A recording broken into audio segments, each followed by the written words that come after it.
today. But first, let us commit this to the Lord. Let us pray. Our dearest Father in heaven, we are so very thankful for this beautiful day. This is the day that you have made. We will rejoice and be glad in it. Thank you so much for these beautiful people who came here today to worship you. Thank you so much for the wonderful time of praise and worship. Indeed, you inhabit the praises of your people. There is so much joy in your house. Even the psalmist declares, I would rather be a doorkeeper in your house than dwell elsewhere. Thank you so much for the beautiful people who are watching this broadcast today. We commit to you this time, even this learning time. And it is our prayer that everything that will be said and done only for your glory and for the blessing of everyone. This we pray, Father, only in the name of your Son, our Lord and Savior, Jesus Christ, by the power of the Holy Spirit. And everybody would just simply say, Amen. Let's give the Lord a good clap of praise.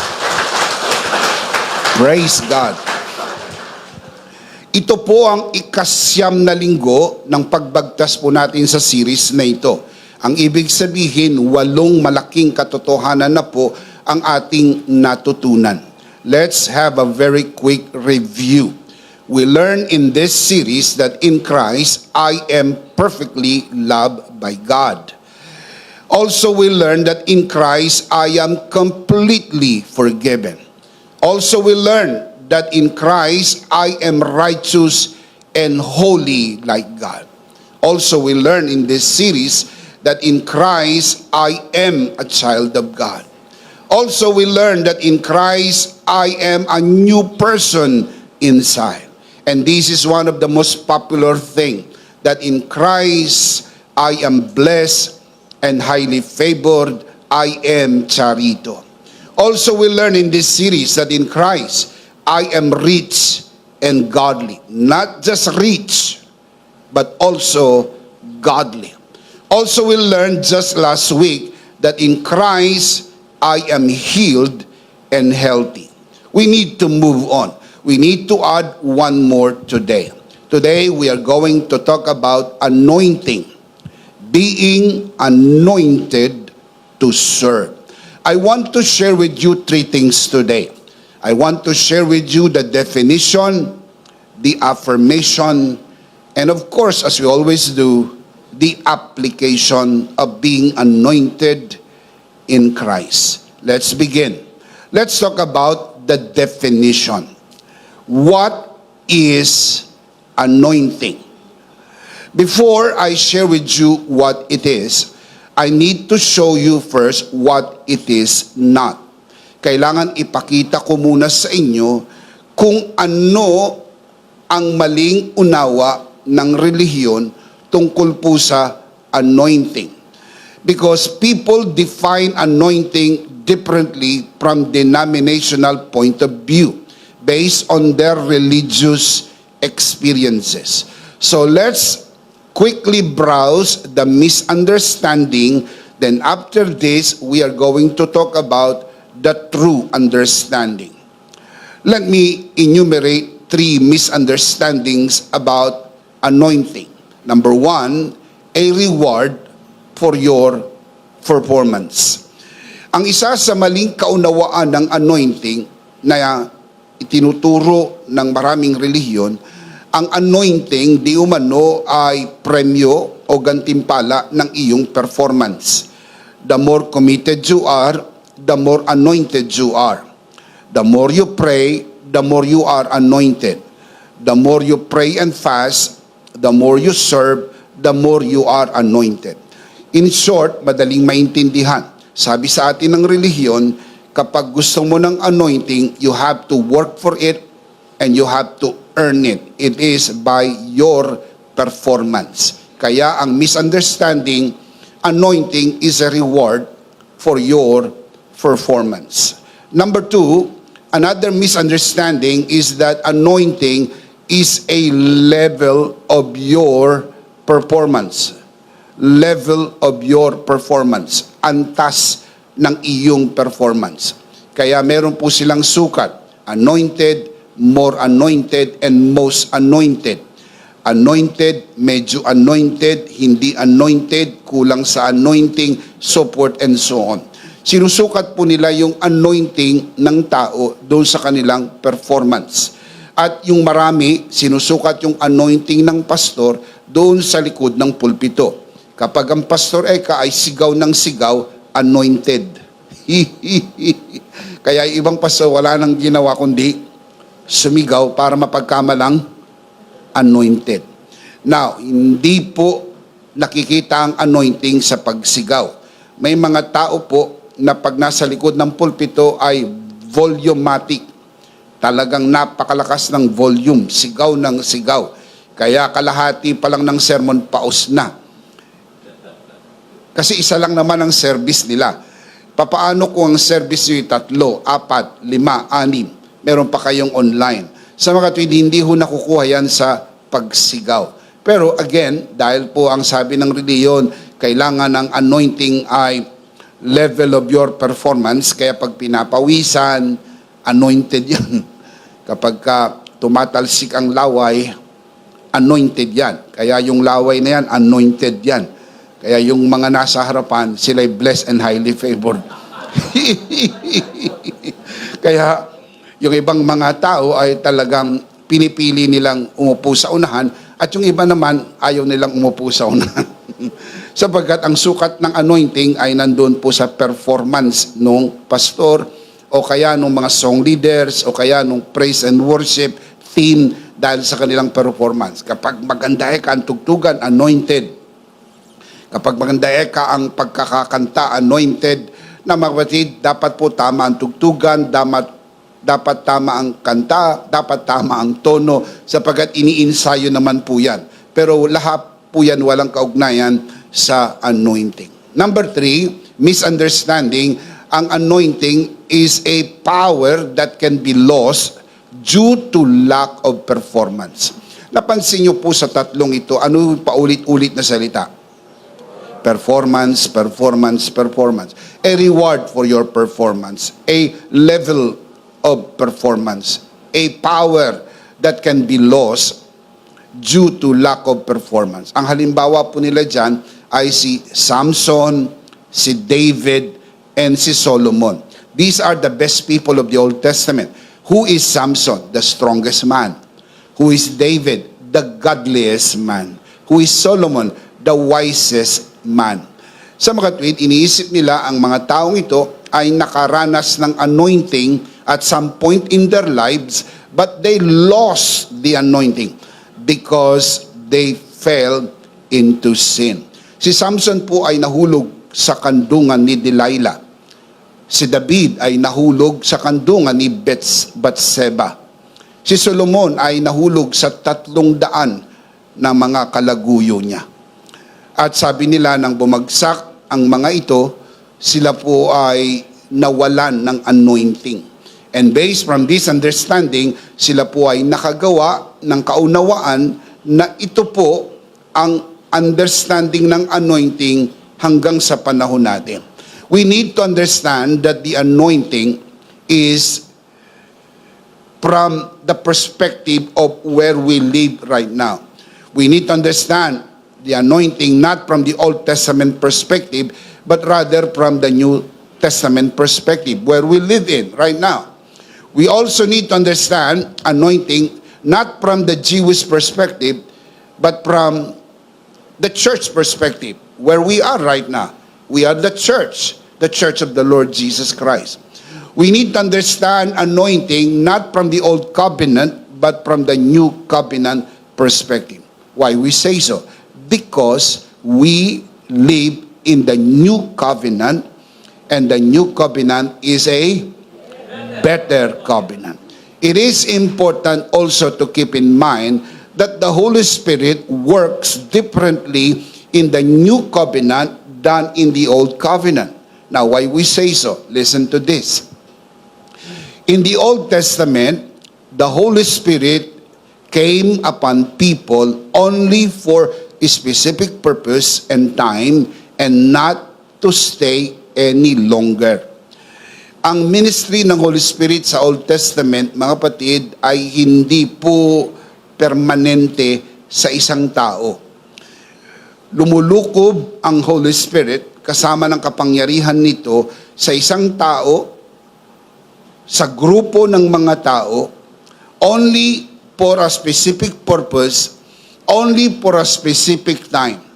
Pag natapos na yung purpose at naglaps na yung time, the Holy Spirit will go, and the Holy Spirit will not stay any longer.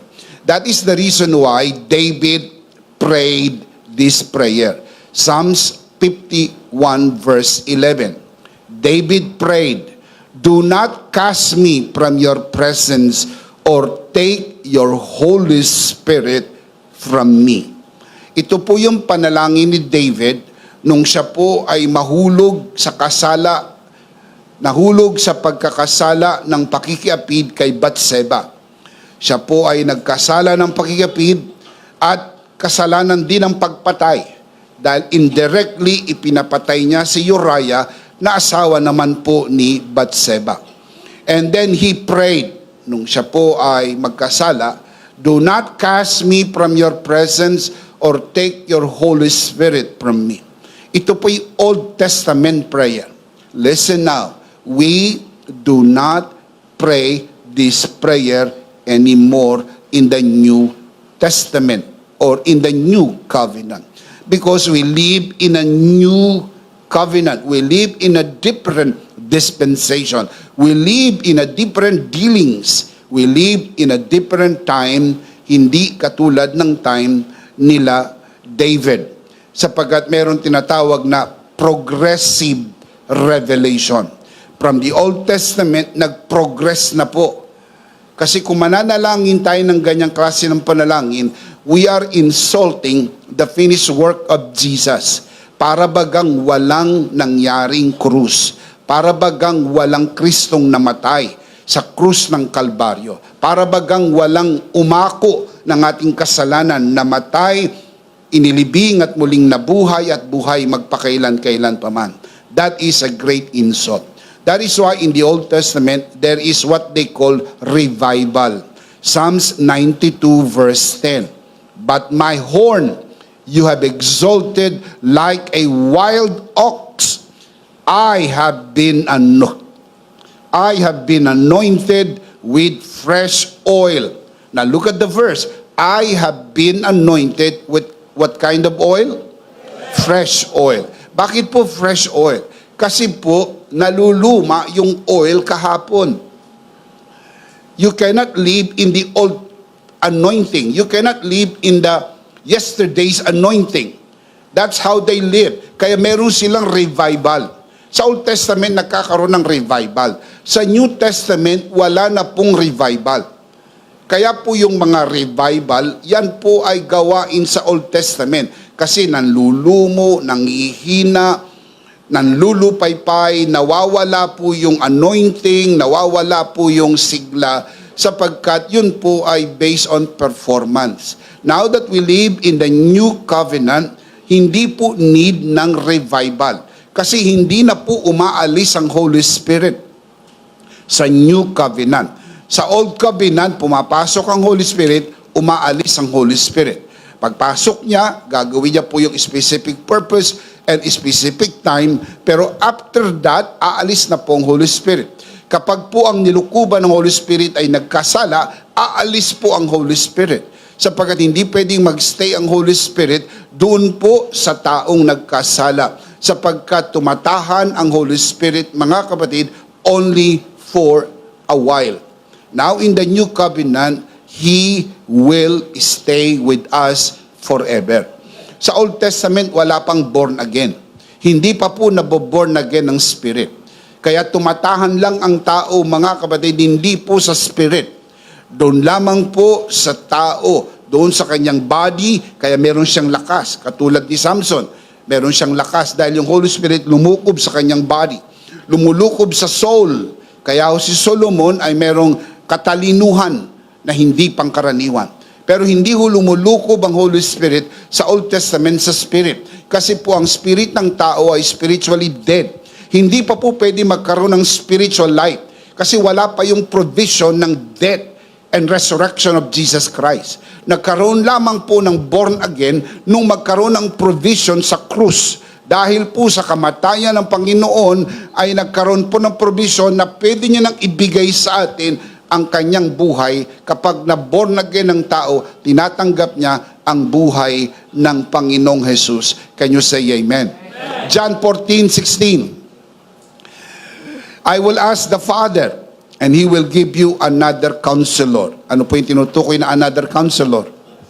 The Holy Spirit. To be with you for how long? Forever. Look at the verse. The Holy Spirit will be with you for how long? Forever. Hindi po yan possible in the Old Testament. Now, bakit po possible na yan sa New Testament? Kasi yung spirit mo na born again na. Dahil na born again ang spirit mo, pwede nang tirhan ng Holy Spirit forever. Dahil ang Holy Spirit ay tumitira sa iyong born again spirit, perfected and made holy through the finished work of Jesus Christ. Kaya napakahalaga yung learning po natin. In Christ, I am righteous and holy like God. Ang righteous and holy like God ay yung born again spirit mo. Nung ma-born again ka, sabi sa Bible, put on your new self, created to be like God in true righteousness and holiness. Ephesians chapter 4 verse 24. Kaya yung iyong spirit ang new habitation of God. Kaya in Christ, you have the Holy Spirit for how long? Forever. Everybody say, in Christ, I have the Holy Spirit forever. In Christ, I have the Holy Spirit forever. Louder. In Christ, I have the Holy Spirit forever. Isa po yan sa napakaliwanag na teaching ng New Covenant. Now that you are in Christ, you have the Holy Spirit, not for a while, not for a moment, but forever. In light of this, we should understand anointing, the anointing of the Holy Spirit upon every Christian, everyone who is in Christ. Are you in Christ? That is why we are talking about in Christ realities. Ito yung reality ng nakay Kristo. Pag nakay Kristo ka, you have the Holy Spirit forever. Pag nakay Kristo ka, you have the empowerment, you have the anointing, not for a while, not like the time of David, not like the time of Samson and Solomon, but in the time of the new covenant. Can you say amen? Amen. So number one, the definition. Ano po yung definition ng anointing? Let's define now. What is anointing? The answer is, anointing is the gift of empowerment. The gift of empowerment. Kaya merong anointing para ma-empower ka. Bakit ka kailangan ma-empower? Dahil merong kang gagawin. Kasi kung wala ka namang gagawin, hindi mo kailangan ng power. You just die and go to heaven and be with the Lord forever. Pag na-born again ka, hindi ka naman agad mamamatay. Mabubuhay ka pa, 5 taon, 10 taon, 20 taon o higit pa. Anong gagawin mo dito sa lupa habang nandito ka? Habang ini-enjoy mo ang mga pagpapala at pabor ng Diyos sa iyo, kaakibat nito yung gusto mong maglingkod sa Panginoon. At dahil gusto mong maglingkod sa Panginoon, gagamitin mo yung empowerment na bigay sa iyo so you can do what God has called you to do. Like Jesus. Jesus was empowered by the anointing of the Holy Spirit when He was on earth. Acts chapter 10 verse 38. How God anointed Jesus of Nazareth with the Holy Spirit and power. How He went around doing good, healing all who were under the power of the devil because God was with Him. Ang ministry ni Jesus po ay threefold. Healing, preaching, and teaching. Teaching, preaching, healing. Preaching, teaching, healing. Ang preaching po ay para sa spirit. Ang teaching po para sa soul. Ang healing po para sa body. Kaya ang kanyang ministry ay holistic ministry. Pag nangaral po siya, para sa spirito na patay, tumatanggap ng buhay. Pag nagturo siya, para sa kaluluwa, sa isip, ay maturuan. Pag nagpagaling siya, para sa mga may sakit, sa lupang katawan, ay gumaling. At ito'y ginawa niya hindi bilang Diyos. Ginawa niya ito bilang tao na empowered by the anointing of the Holy Spirit. Sabi ni Jesus, the works that I do, you shall do also. Kung ginawa ni Jesus ang kanyang earthly ministry bilang Diyos, hindi natin magagawa dahil hindi tayo Diyos. Pero kung ginawa niya ito bilang tao, sa kapangyarihan ng banal na Espiritu, tama po si Jesus, magagawa ninyo yung ginawa ko kasi tayo rin ay tinatahanan ng banal na Espiritu. The same anointing that Jesus had is the same anointing given to us. Kaya importanteng malaman natin kung ano po yung anointing na ibinigay sa atin now that we are in Christ. So number 1, the definition. What is the definition? Anointing is the gift of empowerment.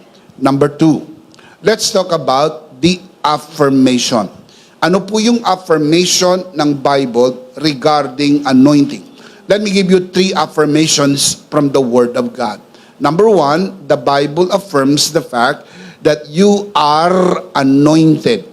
You are, present tense, right now, you are anointed. Yan po ang teaching ng Bible. Ina-affirm po yan, you are anointed.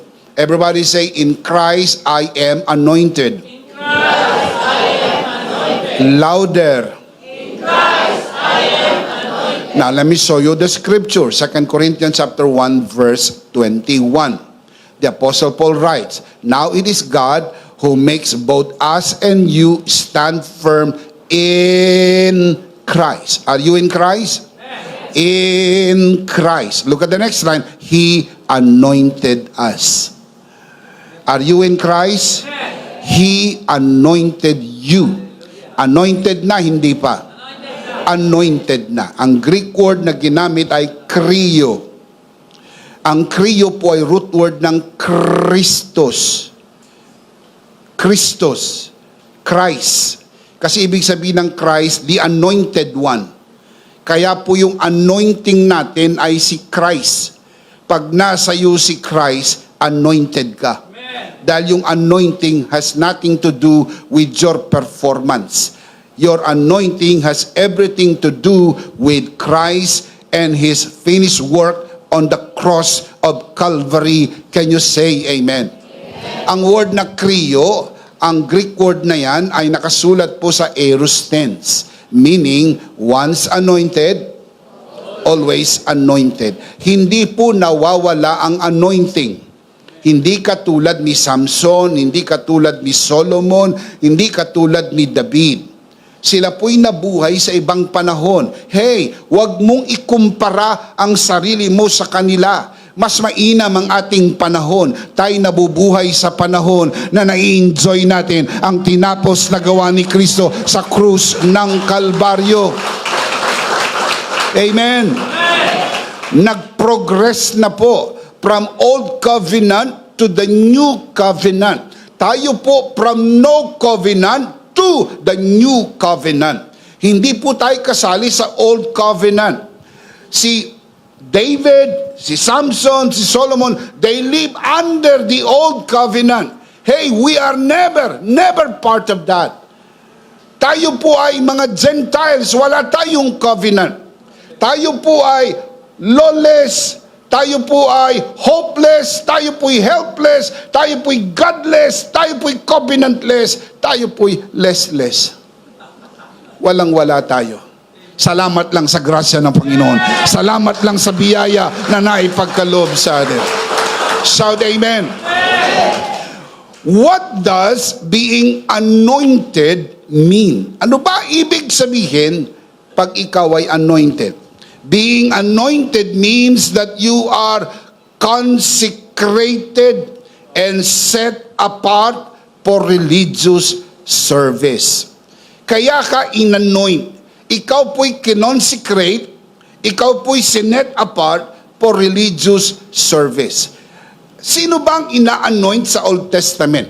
Ang ina-anoint sa Old Testament ay yung mga gamit, mga bagay na consecrated for religious service, mga tao, grupo ng mga tao, o tukoy ng mga tao for religious services.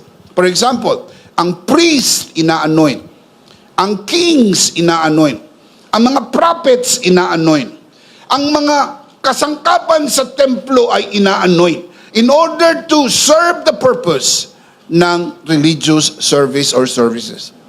Kaya ho tayo ay inanoint kasi meron po tayong religious service. Bakit po inanoint si Jesus? Para mapulfill niya yung kanyang religious ministry. Ano po yun? Preaching, teaching, and healing. Bakit ka inanoint? Kasi meron kang ministry. You will lead people to worship. You will teach the word of God. You will lead the church. You will do the ministry in the church. You will do the ministry even outside the church o anumang iyong gagawin. In fact, sabi nga sa Bible, anuman ang iyong ginagawa, gawin mo para sa Panginoon, ito'y paglilingkod sa Panginoon. And you need anointing in any and every part of our life. Maging sa iyong pag-aaral, kailangan mo ng anointing dahil kung ikaw ay matuto, magagamit mo ang iyong natutunan para may paglingkod mo sa Panginoon. Ang iyong hanap buhay, kailangan mo ng anointing para kumita ka upang sa pagkita mo ay masuportahan mo ang gawain ng Panginoon. In whatever way, lahat naman ay pwede nating magawa para sa Panginoon. Anuman ang pwedeng gawin ay pwedeng gawin para sa Panginoon. So number 1, affirmation, you are anointed. Everybody say, in Christ, I am anointed. In Christ, I am anointed. So number 1, affirmation, you are anointed. Number 2, affirmation, you are anointed worshiper. You are anointed worshiper. As we worship, yan po'y ministry natin sa Panginoon, kailangan mo ng empowerment. Kailangan i-empower ka ng Holy Spirit para ma-worship mo ang Panginoon. Let me show you the verse. 1 Peter chapter 2, verse 9. The Apostle Peter writes, "But you are a chosen generation, a royal priesthood, a holy nation, His own special people, that you may proclaim" what? That you may proclaim what? The praises. The praises. That's why we call it praise and worship. The praises of Him who called you out of darkness into His marvelous light. Referring to us, the church. That we should do the ministry of praise and worship. That we may declare the praises, the honor, the worship of the one who called us from darkness into His marvelous light. Interesting po yung royal priesthood. Ibig sabihin ng royal priesthood, it refers to Melchizedekian priesthood. Kasi ang Bible nagtuturo ng dalawang klase ng priesthood. Merong Levitical priesthood, meron pong Melchizedekian priesthood. Ang Levitical priesthood, ito po yung priesthood under the Levitical order. Ang unang high priest ng Levitical priesthood ay si Aaron, ang kapatid ni Moses. At si Aaron po ay galing sa tribe of Levi. Itinakda ng Diyos na lahat ng mga manggagaling sa tribe of Levi ay magiging priest o magiging high priest for that order. Kaya kung ikaw ay nandito sa tribe of Levi, ang tsansa dyan manggagaling lahat ng priest at dyan manggagaling po ang high priest. At ang unang high priest ay si Aaron. Si Jesus po ay hindi galing sa tribe of Levi. Nang siya po ay mag-incarnate, siya po ay galing sa tribe of Judah.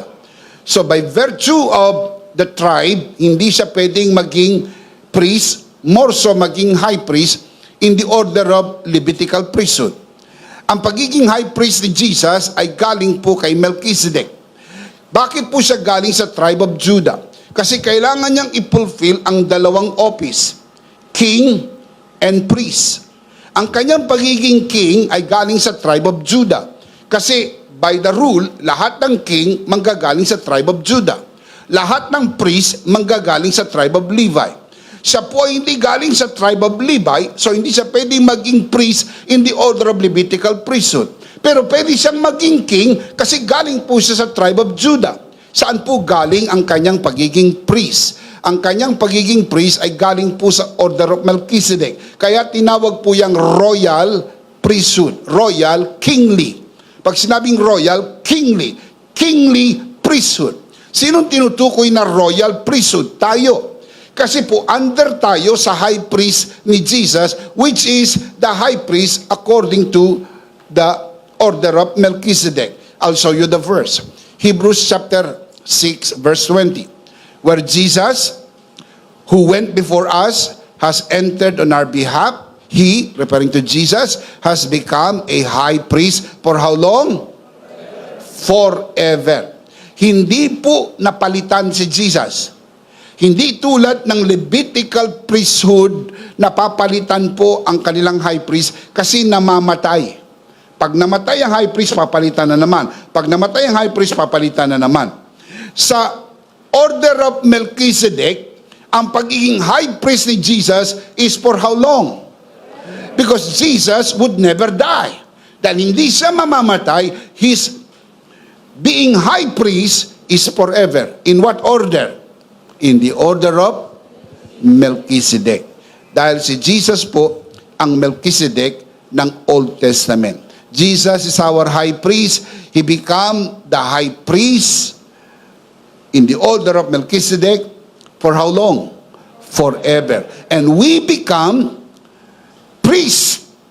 Kasi kung may high priest, mayroong priest.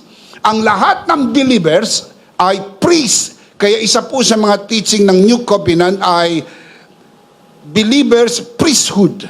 Kaya mapansin nyo mga kapatid, doon sa fivefold ministry, walang priest na binanggit. Kasi lahat ng believers ay priest. Lahat tayo ay kasama sa tinatawag na royal priesthood. Ano ba ang trabaho ng priest? Sa Old Testament, ang trabaho ng priest ay maghandog ng handog sa Diyos in behalf of the people. Kukunin niya yung mga handog ng mga tao at ihahandog sa Panginoon. Ang humaharap sa altar ay ang priest on an everyday basis. Ang humaharap sa Panginoon on a yearly basis ay ang high priest. Papasok po siya sa Holy of Holies, dala niya po ang dugo, iwiwisik niya po sa ibabaw ng Ark of the Covenant, which is the mercy seat.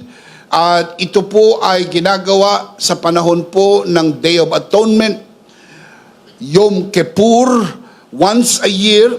Pero on every day, ang gumagawa naman po ng pag-o-offer ay ang mga priest. Ito'y kanilang ginagawa paghahandog alang-alang sa mga tao. Now that we become a royal priesthood, we offer to God not literal, not physical, but spiritual sacrifices. Kaya ikaw ay believer, ikaw ay priest, ikaw ay naghahandog sa Panginoon ng iyong spiritual sacrifices. How do we serve as Melchizedekian priest? How do we do that? Kasi po naiintindihan natin how do Levitical priests do that. Naghahandog sila ng handog sa harapan ng Panginoon, literally, mga hayop na pinapatay, dugo sa ibabaw ng altar. But for us, living under a different dispensation, now that we are living under a different order, the order of Melchizedek, how do we do that? Hebrews 13:15. Through Jesus, therefore, let us continually offer to God a sacrifice of praise. What kind of sacrifice? Sacrifice of praise. What is that? Fruit of our lips that confess His name. Bakit po confess His name? Because we worship the name. That is what we worship. Remember, hallowed be thy name. Our Father which art in heaven, hallowed be thy name. Sa Tagalog, Ama namin, sumasalangit ka, sambahin ang pangalan. Hindi larawan. Hindi sambahin ang larawan mo. Hindi tayo sumasamba sa larawan, hindi tayo sumasamba sa ribulto, hindi tayo sumasamba sa statwa, dahil hindi po yan sinasamba. In fact, pinagbawal po yan sa Biblia. Sa Exodus chapter 20, mahigpit na ipinagbawal ang sumamba sa ribulto, sumamba sa mga imahe, sumamba sa mga litrato, bawal po yan. Kaya ang sasambahin lang ay ang pangalan. Bakit pangalan? Because the name is the sum total of who God is. Kaya mahalaga yung pangalan sa Biblia, yung pangalan ng Diyos. In fact, nakasulat nga sa 10 utos huwag mong gagamitin ang pangalan ng Diyos ng walang kabuluhan. Kasi ang pangalan ng sinasamba, we worship the name. Hindi pwedeng gamitin ang pangalan ng Diyos sa mga bagay-bagay na walang kabuluhan. Hindi mo pwedeng bigkasin yan ng walang kabuluhan. Kasi yun yung sinasamba. Our Father who art in heaven, hallowed be thy name, hallowed be thy name, hallowed be thy name. You worship the name. Now look at the verse again. Hebrews 13:15. Through Jesus, therefore, let us continually, not once in a while, not one time, continually, consistently, you do that consistently, continually offer to God what kind of sacrifice? Look at the verse. What kind of sacrifice? Sacrifice of praise. Yung Levitical priesthood, they offer literal sacrifice. Levitical. In Melchizedek, we offer sacrifice of praise. Remember the old song? We bring the sacrifice of praise unto the house of the Lord. We bring the sacrifice of praise unto the house of the Lord. What's the next line? As we offer unto Him, what? The sacrifices of thanksgiving, as we offer unto Him the sacrifices of praise. Palakpakan si Lord. Praise God. That's what we do. That's what we do. Kaya pag nagwo-worship tayo, you offer to God. Kaya habulin nyo yung worship. Huwag lang yung sermon. Pumunta kayo ng maaga, you worship the Lord. Kasi yun yung time you perform as Levitical priests. We corporately worship the Lord and we do that as our ministry. We serve as Melchizedekian priests as we corporately come together in worship. Kaya mahalaga po yun. Habulin natin yun. Para tayo nakakapagpuri sa Panginoon, tayo nakakapalakpak, nakakaindak, nakakatalon, nakakasigaw, nakakapagpuri. Sapagkat sa tuwing ginagawa mo yan, ikaw ay naghahandog ng papuri sa Diyos. Ikaw ay naghahandog ng spiritual na handog. Amen? How do we know this for sure? Because of the context. Now, yung binasa natin kanina, Hebrews 13:15. Ang context po niyan ay Hebrews 10:25. Sasang-ayon po ba kayo sa mga ngaral na ito pag sinabi ko na bago nagkaroon ng 13 ay merong 12? Bago nagkaroon ng 12, merong 11. Bago nagkaroon ng 11, merong 10. 10, 11, 12, 13. Yung binasa natin, 13:15. I'll show you the context. Kaya para sigurado tayo na yung pag-offer ng sacrifice, mga kapatid, ginagawa po yan sa loob ng church as we corporately gather. Now look at the verse, Hebrews 10:25. I'll be reading from the Living Bible. Let us not neglect our church meetings as some people do, but encourage and warn each other, especially now that the day of His coming back again is drawing near. Let us not neglect. Huwag kalimutan ang pagkakatipon. Kasi pagka nagkatipon tayo, that is the time we can perform our ministry as Melchizedekian priests. We corporately come together in worship the Lord, and we can now offer unto Him what kind of sacrifices? The sacrifices of praise and worship. Kaya po pag nagsimba tayo, hindi lang sermon ang pinupuntahan natin. Dahil kung sermon lang ang gusto ninyo, wag na kayong umalis sa bahay nyo. Diyan sa bahay nyo maraming sermon. Nanay nyo nagsesermon. Tatay nyo nagsesermon. Lolo nyo nagsesermon. Daming sermon yan. Wala pang offering. Kaya kung sermon lang habol mo, doon ka na lang sa inyo. Kaya lang tayo pumupunta sa church ay kung sermon, huwag ka nang pumunta. Diyan ka na lang.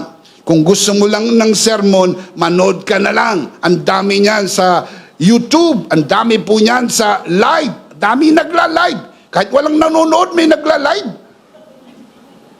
Nagugulat ako, nagla-live. Wala naman nanonood eh.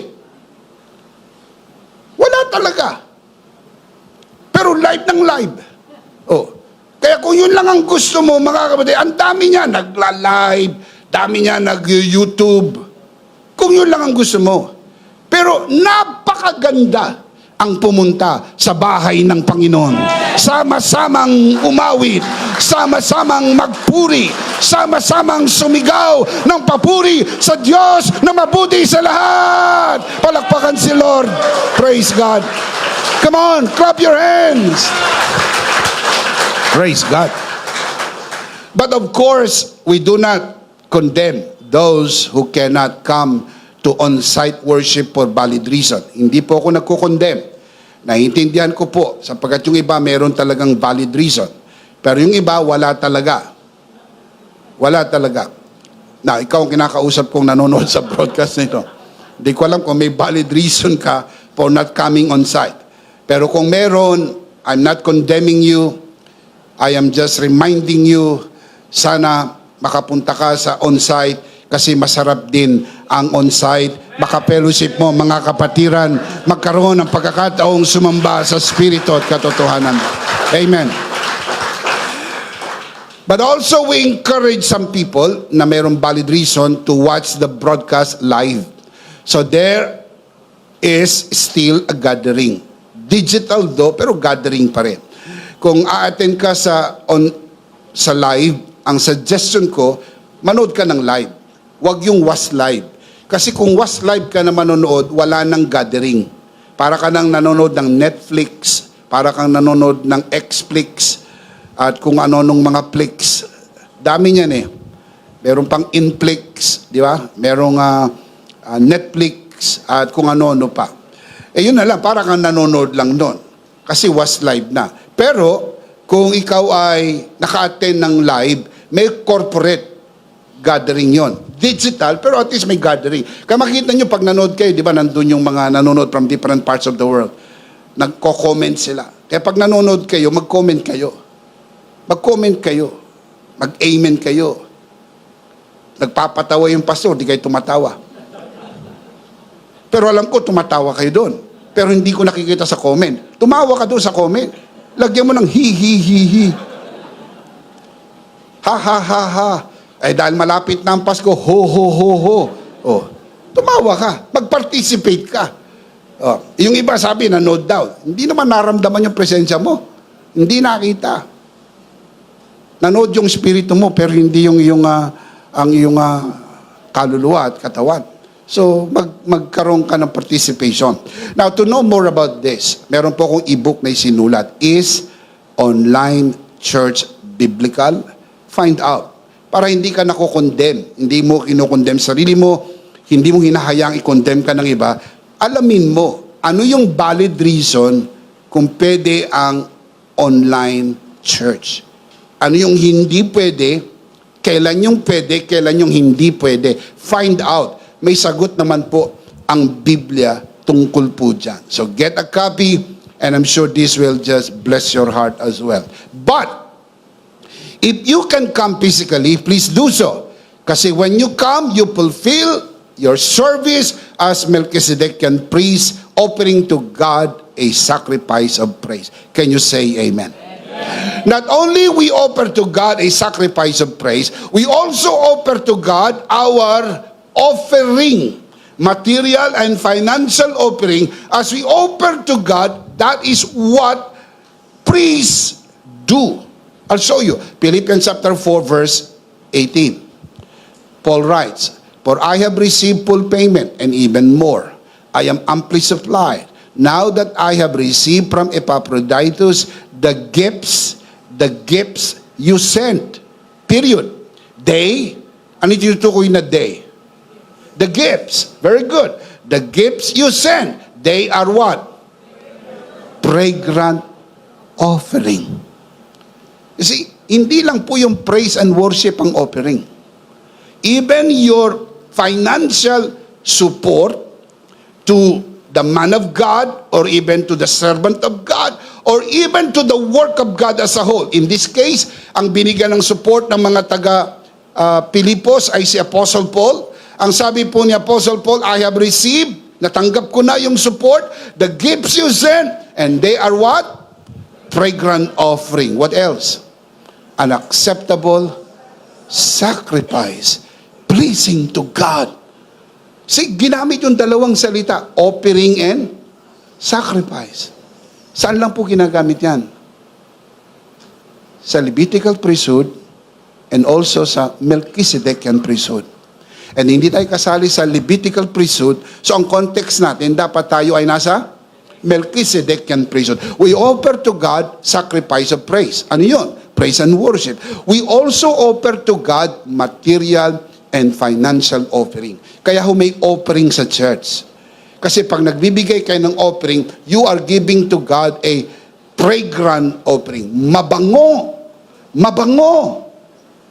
Mabangong handog at katanggap-tanggap na handog. Can you say amen? That is why, even those who are watching this broadcast and joining us via online, we also give them the opportunity to offer to God fragrant offering, acceptable sacrifice, pleasing to God by sending their offering as well. They can also do that digitally. Kaya ini-invite natin sila to send us digital stars. Kasi when you send digital stars, you are giving offering to God. Not to the work, not to the man of God, not to the servant of God, not to the pastor, not to the bishop. You are offering it to God. Sa Diyos mo yan, inihahandog. At handog mo yan sa Panginoon. We call it worship. Worship the Lord with your offering. The Bible says in Proverbs chapter 3 verse 9, honor the Lord with your wealth. Of course, the fastest way of doing that are through GCash or through bank transfer or anything you can do for doing that in the most convenient way. Kasi po may opportunity. Wala kayo sa physical gathering, pero nandyan po kayo sa digital gathering. You are receiving blessing. You are receiving spiritual blessing. You are blessed na blessed. Sabi mo, blessed na blessed kami, Bishop. Blessed na blessed kami, Bishop. Nakakatuwa naman na blessed kayo. Sana all. Sana lahat na hindi ka lang na-bless, bine-bless mo rin ang gawain ng Panginoon. Pinagpapala mo rin ang lingkod ng Panginoon. Shout amen. You see, nang sinuportahan po ng mga taga-Pilipos, si Apostle Paul, tinawag niya itong fragrant offering and acceptable sacrifice. That is how we view. You are anointed. And you are anointed worshiper. You worship the Lord through spiritual sacrifices. And also we worship the Lord through our fragrant offering and acceptable sacrifices. Can you say amen? So number 1, the Bible affirms that you are anointed. Number 2, the Bible affirms that you are anointed worshiper. Number 3, you are anointed minister. Every one of us, hindi lang po pastor at bishop, lahat tayo minister ng New Covenant and inanoint po tayo as anointed minister. I'll show you the verse. 2 Corinthians chapter 3 verse 4 to 6. Such confidence as this is ours through Christ before God. Not that we are competent in ourselves to claim anything for ourselves, but our competence comes from, come on, our competence comes from God. God. Tinutukoy na God. God has made us competent as ministers of a new covenant. Not of the letter, referring to the law, but of the Spirit, referring to grace. Kasi ang grace tinawag na Spirit of grace sa Hebrews 10:29.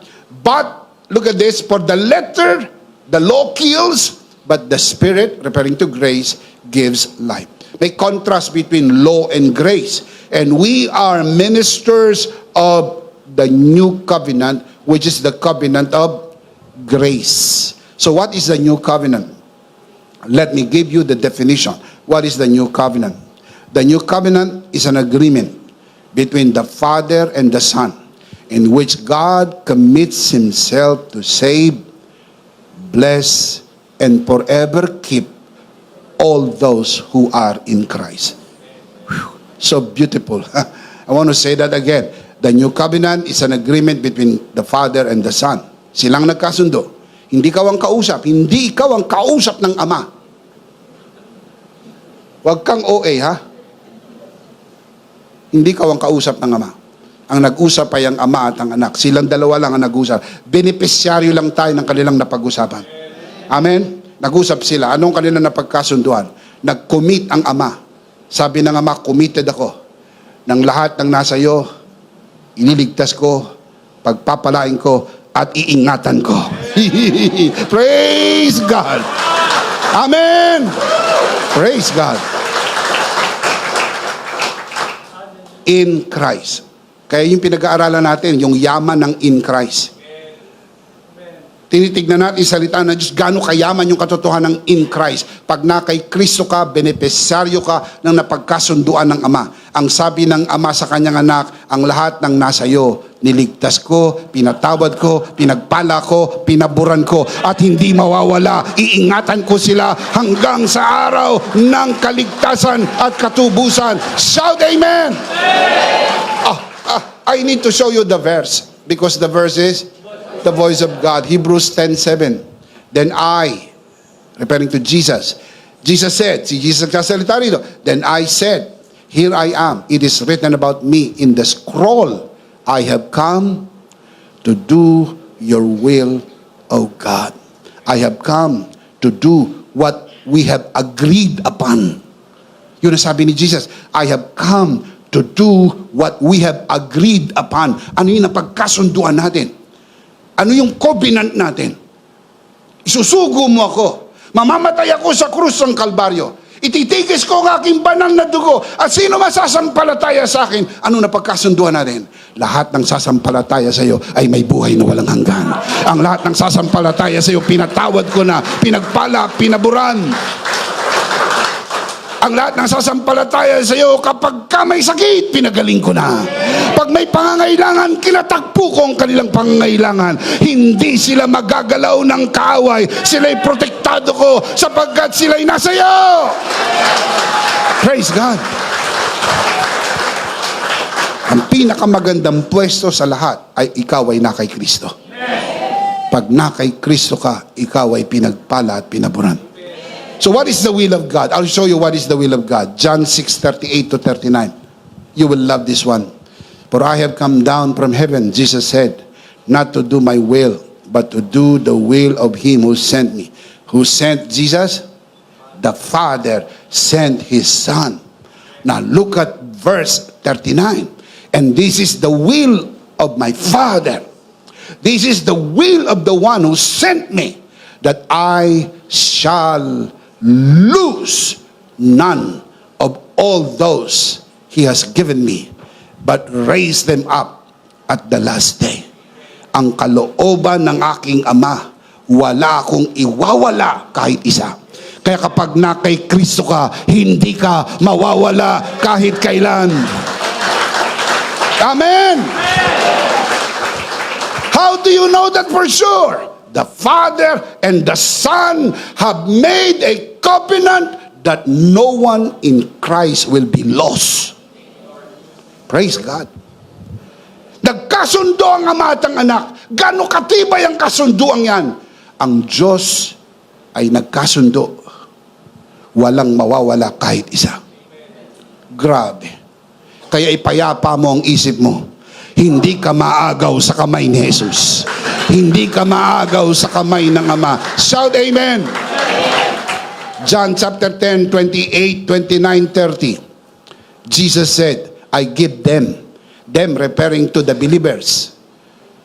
If you want to know the context, basahin niyo po yung 26 and 27. Ang tinutukoy na them ay believers. I give them, the believers, eternal life. They shall never perish. No one can snatch them out of my hands. Now, okay na yun eh. Actually, pwede ng period yun. Tama na eh. Kasi yung words ni Jesus sapat na para magbigay sa atin ng assurance, right? Okay na yun eh. Happy na tayo doon sa verse 28 eh. Pero alam niyo po ba na hindi tinapos ni Jesus yung kanyang salita doon eh. Look at verse 29. My Father, who has given them to me, is greater than all. No one can snatch them out of my Father's hand. Ilang kamay ang may hawak sa'yo? 2 kamay. Hawak ka na ni Jesus, hawak ka pa ng Ama. Bakit silang 2 may hawak sa atin? Kasi silang nagkasundo. Na pagkasunduan nila, sinabi ng Ama, ang sino mang nasa iyo, walang mawawala kahit isa. Ang sino mang nasa iyo ay may buhay na walang hanggan. Ang sino mang nasa iyo, hindi maagaw ng sino man. Kaya hindi ka kayang daigin ang problema. Hindi ka kayang daigin ang sakit at karamdaman. Hindi ka kayang daigin ni Satanas. Mas makapangyarihan ka kaysa kay Satanas. Anak ka ng Diyos. Si Satanas ay tinalo na ni Jesus sa krus ng Kalbaryo some 2,000 years ago. We are more than conquerors through Jesus our Lord. Amen. He made us sit with Jesus in the heavenly places in Christ. Look at verse 30. I and the Father are one. Bakit one? Kasi meron silang covenant. The Father and the Son have made a covenant that no one in Christ will be lost. Kaya ipayapa mo ang isip mo. Heaven will be your final home. Magiging hindi lahat maganda ang mga paglalakbay sa buhay. Sometimes masyadong malakas ang unos. Kung minsan napakalakas ng hangin, minsan napakalakas ng bagyo, ng mga pagsubok ng buhay. Pero maniwala ka, hindi lulubog ang bangka na kasama si Jesus. Pagkasama mo si Jesus, makakarating ka sa kabilang ibayo dahil si Jesus ang ating kasiguruhan. Amen?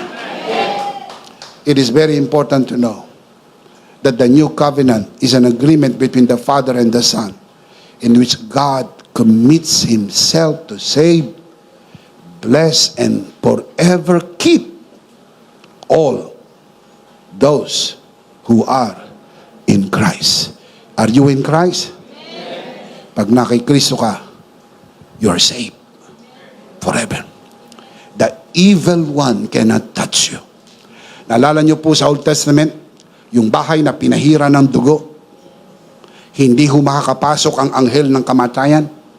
Yun po'y anino lamang ng tunay na dugo ng ating Panginoon. Kung ang anino ay hindi ho kaya ng kaway, lalo na ang tunay na dugo ng Panginoon na nabuhos sa krus ng Kalbaryo. Praise God! Ang iyong pamilya ay covered ng dugo ni Jesus. Ang iyong mga anak ay covered ng dugo ni Jesus. Ang iyong katawan ay covered ng dugo ni Jesus. You are covered! Praise God! Praise God! Praise God! Amen! You are covered by His grace. You are covered by His blood. You are covered. Can you shout amen? 2 Corinthians chapter 1 verse 20. This will remind you that in the new covenant, all the promises of God are yes in Christ. Are you in Christ? In Christ, not only you are protected, in Christ you are guaranteed of all the promises of God. 2 Corinthians 1:20. For no matter how many promises God has made, no matter how many promises God has made, they, referring to the promises of God, they are what? Yes. What's the next line? So kailan magiging yes ang lahat ng promises of God? In Christ. Are you in Christ? Now, meron po bang basis ba tayo nag-aaral ng in Christ realities? Because we want to find out in the Word of God, anong mayroon ako? Now that I am in Christ, what do I have now that I am in Christ? In Christ, all the promises of God are yes to you. All all the promises of God. Kasama po ba ang pangako ng kagalingan? Kasama po ba ang pangako ng pagpapala at pabor? Kasama po ba ang pangako ng kaunlaran? Kasama po ba ang pangako ng tagumpay?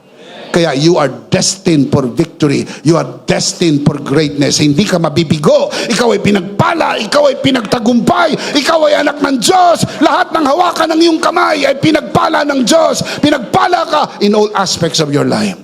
Palakpakan si Lord. Praise God. Amen. Praise God. Are you in Christ?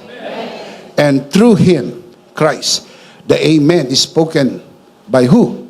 By us. We are the ones who say Amen to the glory of God. We say Amen. Kapag nabasa mo sa pangako ng Biblia, sa kanyang sugat pinagaling ka na, Amen. Huwag mong kontrahin. Kontra ka ng kontra eh. Nabasa mo sa Biblia, pinagpala ka na at pinaburan. Amen. Nabasa mo sa Biblia, ikaw ay iniingatan. Amen. Lahat ng pangako, kahit sa lumang tipan hanggang sa bagong tipan, lahat yan ay totoo sa iyo dahil ikaw ay na kay Kristo. Palakpakan natin si Lord. Praise God. Amen. That is why the new covenant is a better covenant. Because in the better covenant, ang nag-usap ay ang Ama at ang Anak. In the new covenant. Sa lahat ng covenants, ang kausap ng Diyos, kapatid, ay ang tao. Kaya pag nabigo ang tao, kailangan nilang maghandog ng sakripisyo sa ibabaw ng dambana para takpan ang kabiguan ng tao. Sa new covenant, mga kapatid, tinakpan na ang lahat ng kabiguan at magiging kabiguan sa pamagitan ng dugo ni Jesus. Kaya nagkausap na sila ng mag-ama, nag-usap ang Ama at ang Anak. Na dahil sa perfect sacrifice ni Jesus sa krus, lahat ng nakay Kristo ay pinagpala na at pinaburan. Lahat ng nakay Kristo, pinatawad na sa lahat ng kasalanan. Completely forgiven. Can you say amen? Because that is what the new covenant is. 2 Corinthians 3:6, God has made us competent as ministers of a new covenant. Not of the letter, but of the Spirit. But the letter kills, but the Spirit gives life.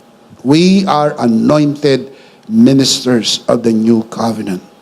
What does minister of the new covenant mean? Ano ba ibig sabihin, Bishop, ng minister of the new covenant? The answer, it means we preach the message of Christ's finished work and nothing else. Yan lang po, walang iba. Kapag minister ka ng new covenant, wala kang ibang message kundi ang finished work. Remember, mensahero ka ng new covenant. Hindi ka pwede mag-imbento ng sarili mong mensahe. Pag spokesperson ka ba, pwede ka mag-imbento ng mensahe? Hindi. Spokesperson ka lang. Pag spokesperson ka ng presidente, saan galing ang mensahe? Sa presidente. Mouthpiece. Pag tumayo ka sa podium, ang binibigkas mong salita ay dapat galing sa presidente. Tama, mali? Tama. Dahil sa araw na ikaw ay magsalita sa likod ng podium, ng salitang hindi sinabi ng presidente, yan ang huling araw ng trabaho mo. Dahil ang obligasyon mo bilang spokesperson, ang obligasyon mo bilang mouthpiece, i-deliver lang sa mga tao kung anong pinapasabi ng presidente. Tayo po sa New Covenant, minister of the New Covenant, ang ating mensahe ay galing po sa Ama. At ang mensahe ay tungkol sa tinapos na gawa ng kanyang anak. Kaya dapat sa likod ng pulpito, walang ibang bida kundi si Kristo. Sa pulpito, walang ibang pinag-uusapan kundi ang tinapos na gawa ni Kristo. Ano ang ginawa ni Kristo sa krus? Anong pakinabang natin? We will spend all our lives discovering what we have been given because we are in Christ. What we can do because we are in Christ. And what we have become because we are in Christ. Napakayaman po niyan sa buong Biblia. Tuklasin mo kung anong mayroon ka. Kung sino ka sa harapan ng Diyos. Hindi ka uod sa harapan ng Diyos. Ikaw ay magandang butterfly na lumilipad para sa kapurihan ng Diyos. You are blessed and highly favored. Amen? 1 Corinthians chapter 1 verse 18. Paul writes, for the message of the cross is what?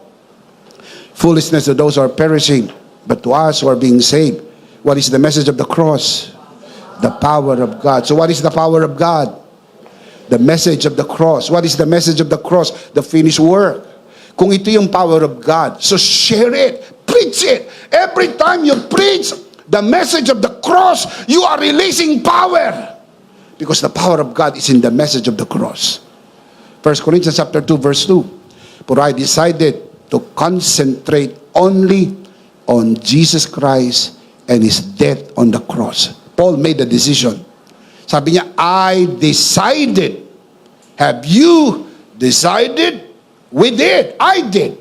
Many years ago, I made my decision only to preach one message and one message only. Stop politics in the pulpit. Stop business in the pulpit.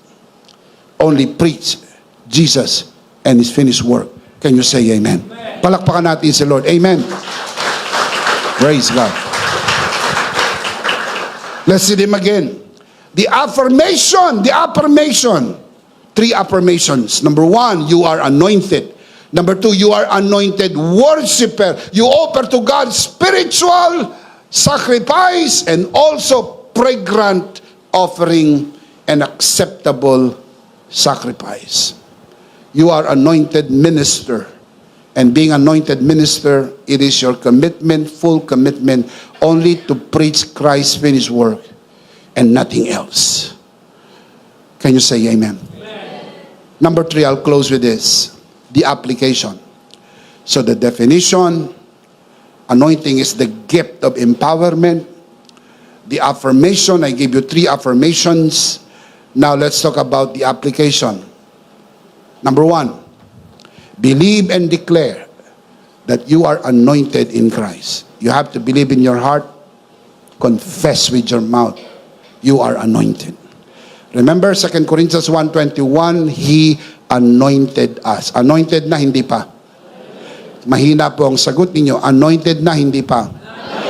Kung anointed na, you don't pray, Lord, anoint me.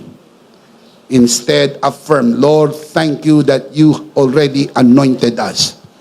Amen? Bakit? Sapagkat naniniwala ka sa puso, binibigkas ng iyong bibig.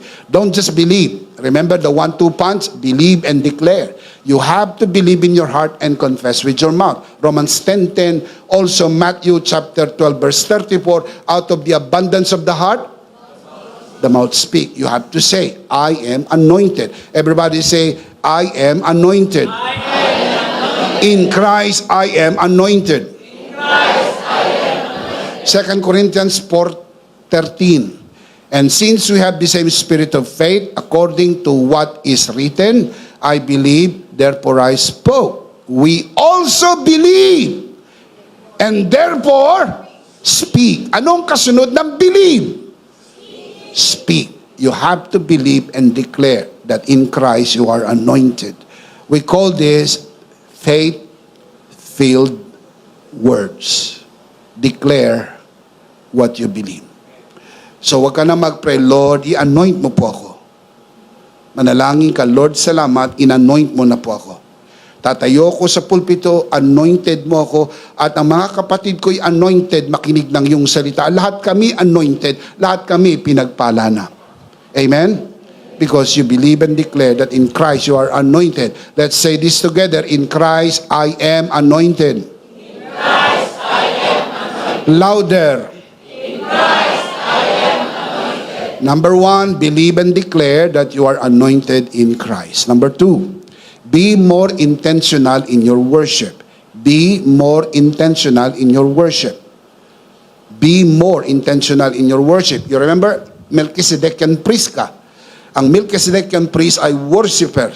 You offer to God spiritual sacrifice, you worship the Lord. Plan ahead.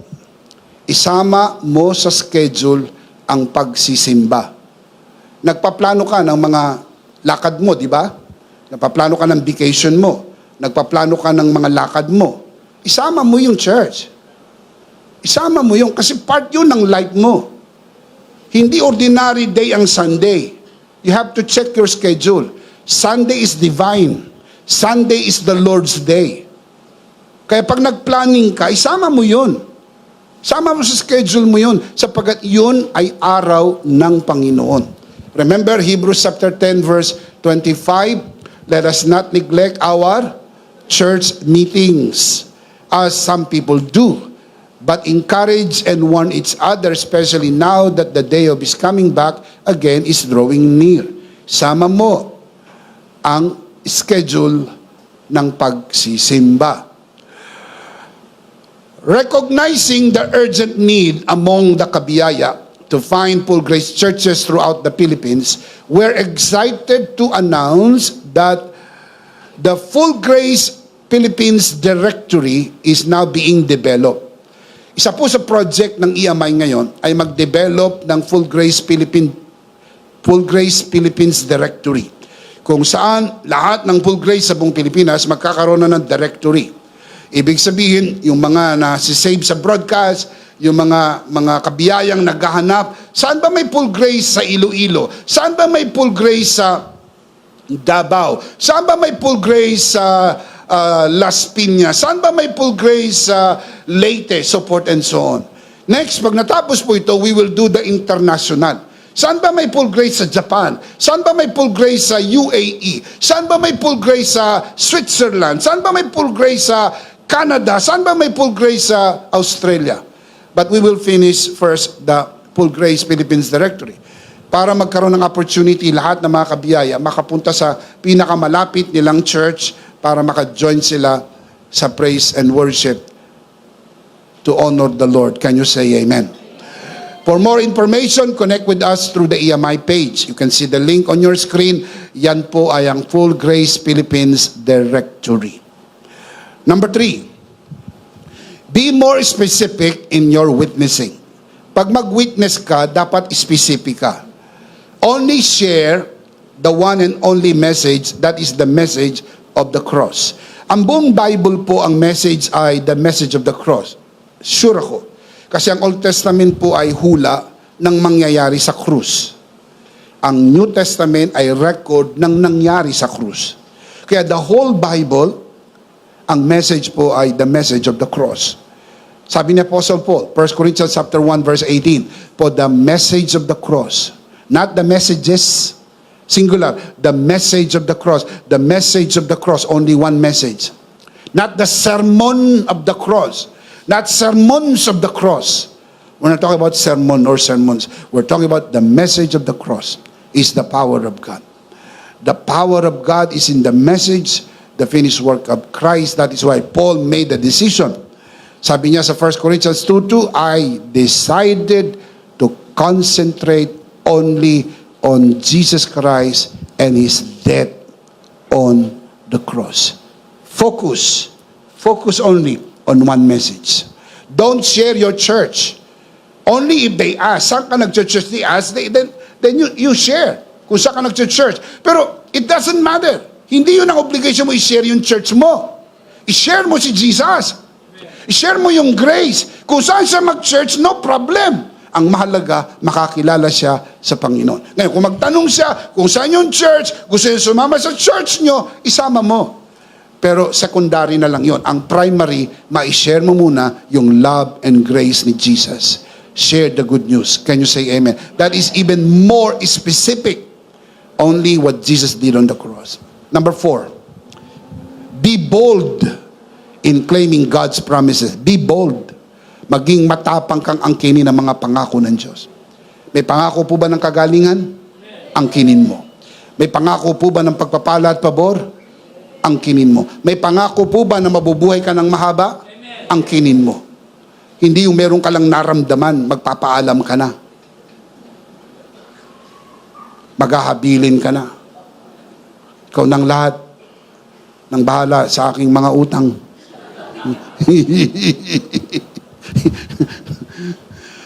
Wag. Labanan mo. Tayuan mo ang pangako ng Panginoon. Angkinin mo, I will not die but live. I will not die but live and see the salvation of the Lord. Shout amen. God's promises are all tied to Christ. God is obligated to fulfill His promises to you. Tell me why? Because you are in His Son. This is God's covenant with Him. Nakipagtipan ng Ama sa kanyang anak. Sabi ng Ama, lahat ng nasa iyo, pinagpala ko. Lahat ng nasa iyo, ligtas na. Lahat ng nasa iyo, walang mawawala kahit isa. Angkinin mo yon. 2 Corinthians chapter 1 verse 20, for no matter how many promises God has made, they are all yes. Tell me, why? Because you are in Christ. And through Him, the Amen is spoken by us to the glory of God. Always, always declare, in the new covenant, all the promises of God are yes in Christ. Are you in Christ? How many people sa gathering na to, do you believe, are you in Christ? Taas ang kamay na naniniwala siya na kay Kristo. Palakpakan natin ang Panginoon. Praise God. Praise God. Let's see them again. Life application. 4 na life application. Very clear na life application sa ating lahat. Now, alam na natin ang definition. Alam na natin ang definition. Alam na rin natin ang affirmation. Ngayon, ano po yung application? Remember? Basahin natin malakas. Ready? Number 1. Believe and declare that you are anointed in Christ. Are you in Christ? Amen. You are anointed. Number 2. Be more intentional in your worship. Number 3. Be more specific in your witnessing. Focus on the finished work of Christ. And number 4. Be bold in claiming God's promise. You cannot claim what you do not know. You have to know it well, and claim it boldly. I am in Christ. And in Christ, all the promises of God are yes. Can you say amen? The big idea is, in Christ, I am anointed to serve. Are you in Christ? You are anointed to serve. Malakas, sabay-sabay. Ano ang big idea? Of course, we do not want to end this broadcast without giving you the opportunity. Those of you who are watching this broadcast, and also the people who are here in this sanctuary, the opportunity to receive Jesus today and be saved. Pag tinanggap mo si Jesus, you are saved, you receive Jesus Christ, the anointed one, and you become anointed because you are in Christ. If you want to be saved today, today is the day of salvation. Taas natin ang ating dalawang kamay, pikit natin ang ating mata, at sumunod po tayo sa panalangin ng pagtanggap, at doon sa mga nanonood sa broadcast, manalangin po tayo. Ariin niyo pong isang personal niyong panalangin, ang panalangin na ito. Panginoong Jesus, ako po'y makasalanan. Hindi ko po kayang iligtas ang aking sarili. Ako'y mapapahamak nang hiwalay sa iyo. Narinig ko po ang mabuting balita. Ako po'y naniniwala. Tinatanggap kita sa aking puso bilang aking Panginoon at aking tagapagligtas. Salamat po. Pinatawad mo na ang aking mga kasalanan. Isinulat mo na ang aking pangalan sa aklat ng buhay. Sa pangalan ni Jesus. Amen. Ako na lang po mananalangin, Ama, sa oras na ito, itinataas ko po sa harapan ng sino mang sumunod sa panalangin ng pagtanggap sa unang pagkakataon sa loob ng bulwagan na ito, lalo na po sa mga nanonood sa broadcast na ito. Sa pangalan pinakamataas sa lahat ng pangalan, ang dalangin namin sila'y lumago sa biyaya at sa bagong natagpuang pananampalataya sa pangalan ng Panginoong Hesus. Tayong lahat ay magsabi ng Amen. Palakpakan si Lord. Praise God. Praise God. Sa lahat ng tumanggap sa Panginoon sa araw na ito, sa mga nanonood sa broadcast at mga nandito sa bulwagan na ito, welcome to the family of God. Palakpakan si Lord. Welcome to the family of God. Can you say amen? All right, tayo po'y dumako sa ating banal na komunyon. Kunin niyo po ang inyong communion elements and let's do this together, mga kabiyaya.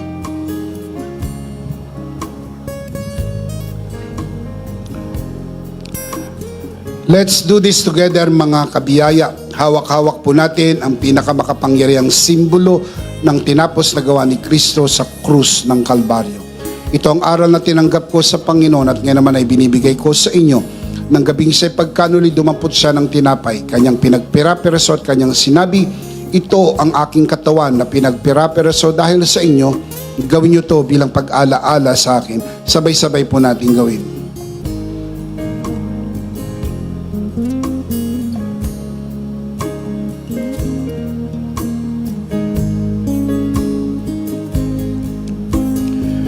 Gayon din naman matapos maghapunan ay kanyang hinawakan ng saro at kanyang sinabi, ito ang saro ng bagong tipan na pinagtibay ng aking dugo. Gawin niyo to bilang pag-ala-ala sa akin. Sabay-sabay natin gawin. Ate po itaas ang ating dalawang kamay at sumunod po tayo sa panalangin na ito. Aming Ama, maraming salamat po sa aming Panginoong Hesukristo.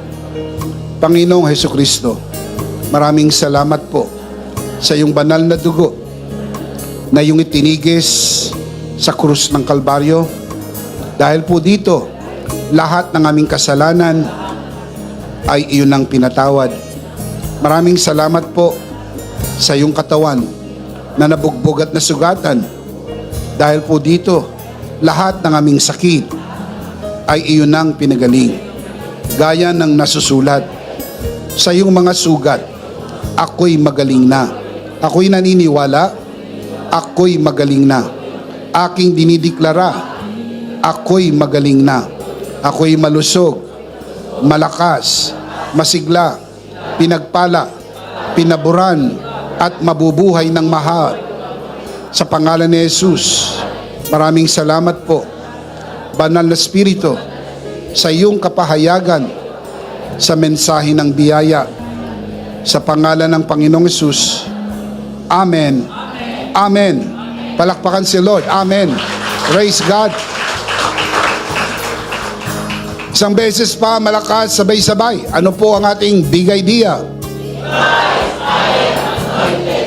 Mas malakas pa. Are you in Christ? In Christ, you are anointed to serve. In Christ, I am anointed to serve. Last of all, let me speak to your heart, you who are watching this broadcast.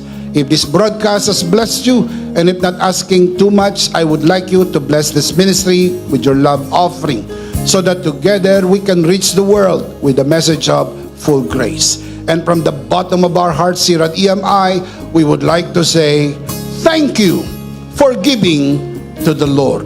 We'll see you next Sunday, prayerfully on site, but definitely we'll see you again online. Ako po, si Bishop Emmy. Kasama po si Pastora Jo at ang kabuuan ng The Lord's Community and EMI Broadcast. Maraming salamat po. Stay a bit for more announcements. Stay blessed and stay connected. Always remember, in Christ, you are forever. Charito!